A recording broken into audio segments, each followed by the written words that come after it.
Hey everyone, I am doing a little test. I've got my new setup in the new place.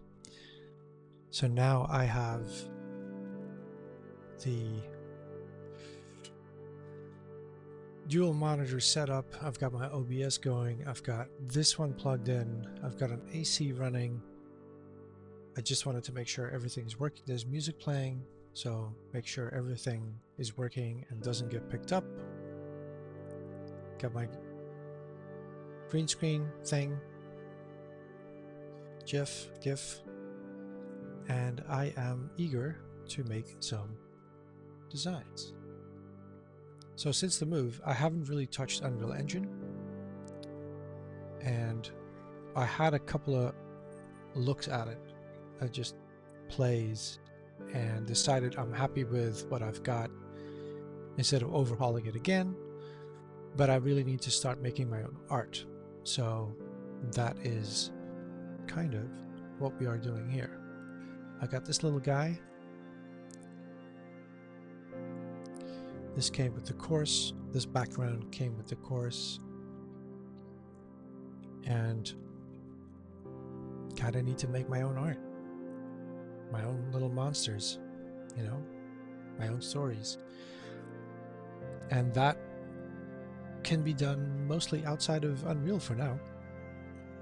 And I've always been wanting to get into Aseprite, learn this tool a little bit better. So today is as good a day as any. I have my layers set up here. These are locked for now. Let's stick to this layer and get used to drawing on a tablet. Okay, so I took this screenshot, right? And then the idea is, okay, so I'm gonna letterbox it, but this is more or less the size of one screen box. So we're gonna use the original Legend of Zelda transition from room to room, and then some free roaming in some areas. So if I remember correctly, I figured out that this room right here is the size of the original Legend of Zelda map, like one screen. So I've got more space to work with. In case you're new to the stream, my name is Jan. I've been working on a game for the past year or so.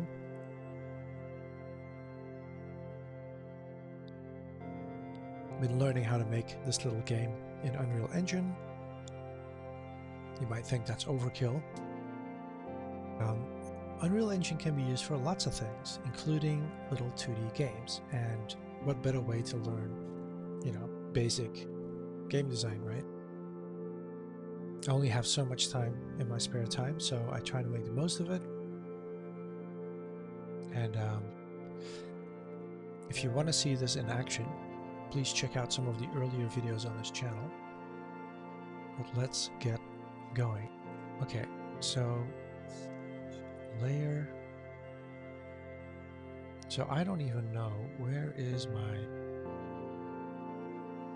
layer opacity. Here. Okay, so we got OG, sliders, opacity. So why is nothing happening? This is something else. Onion skin. Okay.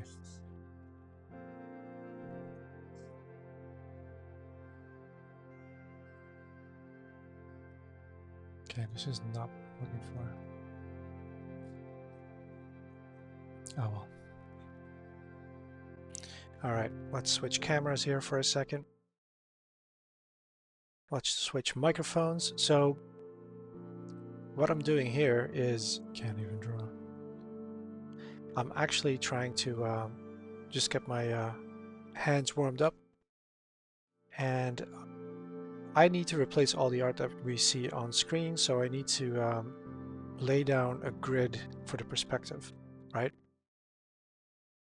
This is kind of how I'm starting off, because this video is actually a lot longer than what you're seeing right now, because the whole time I was just trying to come up with a way to get started, right? So the perspective from these old adventure games is like a fake top-down, if you will. So there's different ways of doing it, and different games try different perspectives.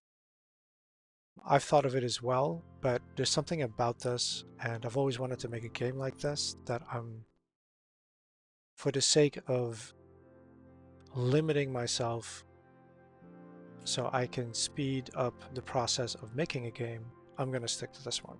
I've decided, right?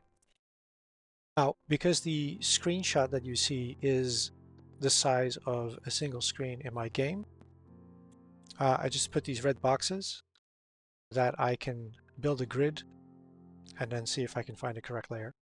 So if I can just build a grid, then I can just start making a very crude map right here in Aseprite. That's the plan. And then of course I can just copy and paste the grid as I see fit. Just like that. And then my plan is to just increase the size of the cursor. You know, nice chunky purple for the floor, gray for the walls, and just start doodling just to see what comes up. The start of the game, so this game is my little adventure game. So the start of the game, kind of like a certain game I'm playing right now, you start off in a dungeon and you have to find your way out and then make your way home. That's the basic premise of this adventure.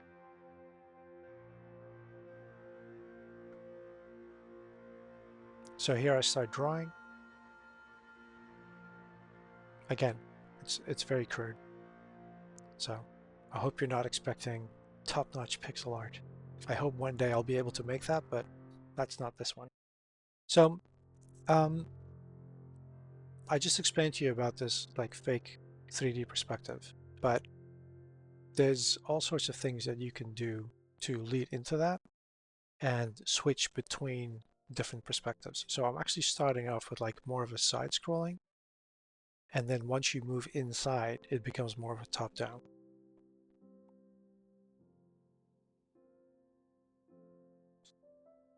I'm just gonna let this run for a bit. I hope you guys enjoyed this video. If you do, please hit like, subscribe, and follow me on this little journey to make a little top-down 2D video game in the Unreal Engine 5.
Okay, we're back.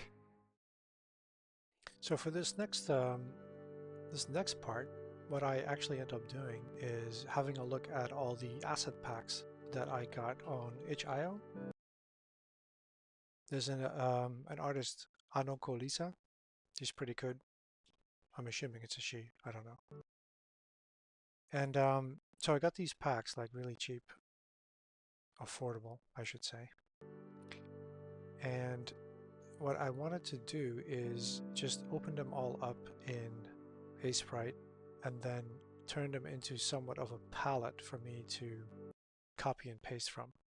Some of these are clearly not in the kind of perspective that I want. It's a different kind of perspective, also for a top-down game. So I'm going to have to modify. But there's lots and lots of really cool stuff in here. So I'm just going to go through these, like look at these, right?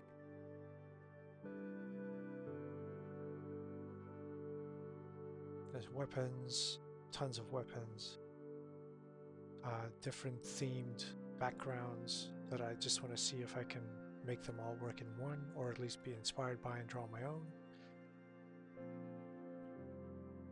This is probably my favorite one, even though the palette is a little too dark, but it's just really nice art.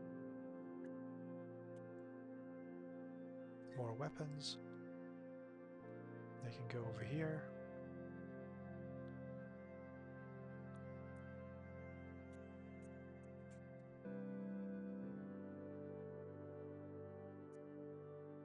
I'm hoping that using these asset packs is just going to help speed up the sketching and just get a rough idea going very quickly and, you know, make it look good. So it's a bit more pleasant to look at as I'm learning how to do this myself.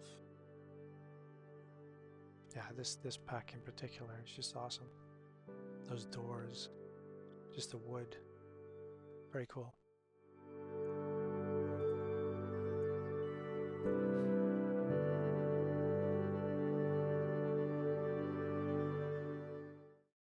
I do like these walls, but like I said earlier, I'm just gonna have to, the side walls left and right, they're just gonna have to become slanted to fit in. And the bottom one, of course. That doesn't work like this. But I suppose I could copy the top one and just flip it. Now, Aseprite does have a tile editor.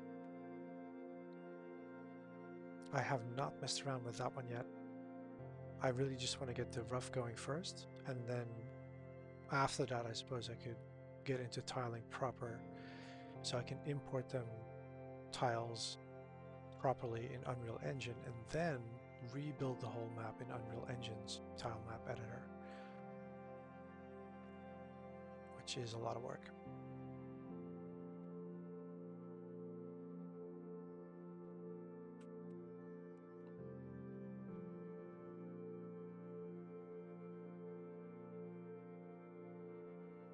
All right, let's see if we can get this going.